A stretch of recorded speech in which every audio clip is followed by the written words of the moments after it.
लोक मेरा, लोक मेरा,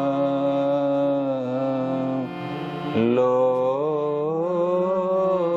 मेरा। विधि हरिहर कबीर को विदबानी,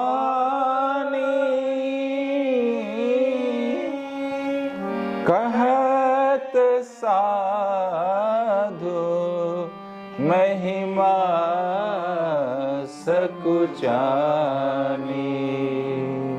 सोमोसन कही जात न कैसे, साक बनिक मणि गुण गण जैसे। क्या एग्जाम्पल सेट किया हुआ है। आप सोचिए कि बाबा क्या लिख रहे हैं। यदि कोई एक पटेल है जो सब्जी बोता है, यदि कोई एक मछुआरा है जो मछली पकड़ता है, यदि कोई एक लोहार है वह लोहे पे काम करता है, यदि वे स्वर्ण बेचने वाले बनिक हैं और वह स्वर्ण बेचने का काम करता है, तो क्या हमें उन्हें दूसरे प्रकार की बात यदि करें, गुण समूह की बात करें तो अच्छा होगा? बोले नहीं। तो ये अच्छा कब होगा? ये अच्छा तब होगा जब उसके मन में धारणा आ गई कि मुझे सत्संग में जाना है, तब उसका असर पड़ेगा। यदि कोई बीच रास्ते पर लेकर के सब्जी जा रहा है बेचने के और बोलोगे सुनो सुनो सत्संगत की कथा सुन लो, तो वो नहीं सुनने वाला है, बिल्कुल नहीं सुनेगा।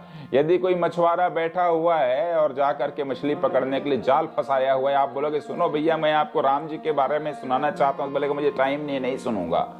बोले क्यों? क्योंकि वो उसका दुर्भाग्य उसका पीछा कर रहा है। उसे ऐसा लगता है कि यह दुनिया सिर्फ उसी काम के लिए उसे मिली हुई है। अपने परंपरागत कार्यों को वह करे, बिल्कुल स्वीकार्य है, परंतु समय निकाल करके इन सारे के सारे इस मनुष्य का जीवन क्यों मिला है उसको वो सोचे, वह जाने। तो उसके लिए अपने जीवन में घंटे 2 घंटे आधे घंटे 2 घंटे का समय निकालना पड़ेगा सत्संगति में जाने का और उस राम की कृपा को पाने का। तब जाकर के इस दिशा में आप आगे बढ़ पाओगे। अन्यथा जो काम कर रहे हो। इंसान तो रोज कुछ न कुछ काम करता है, परंतु क्या जीवन जो है इसीलिए मिला और किसी काम के लिए नहीं मिला? क्या जीवन में हम 24 घंटे में 1 घंटे हमारे ईश्वर को नहीं दे सकते? क्या हम ये जानने की कोशिश नहीं कर सकते कि अखिल विश्व का मालिक श्री राम कौन है? इस दिशा में जाना चाहिए। और इसीलिए चाहे ब्रह्मा हो, चाहे विष्णु हो, चाहे शिव हो, चाहे कवि हो, चाहे विद्वान हो, चाहे लेखक हो, चाहे अनेक पुस्तकों के रचयिता हो, वे संत की महिमा को लिखने के लिए उनका पेन पूरी तरीके से चल नहीं पाता, उनकी लेखनी टूट जाती है। इसलिए मेरे मित्र, आप जिस काम को कर रहे हैं करिए, परंतु यदि आप इस सत्संगति की महिमा की ओर बढ़ेंगे तो उससे आपके जीवन का विकास ही होगा, उससे कहीं भी नुकसान नहीं है। आपके जीवन में प्रगति ही होगी, उससे कोई नुकसान नहीं है, ऐसा बाबा कहते हैं। बोलिए सियावर रामचंद्र की जय। फिर मुलाकात हो। लोक में राम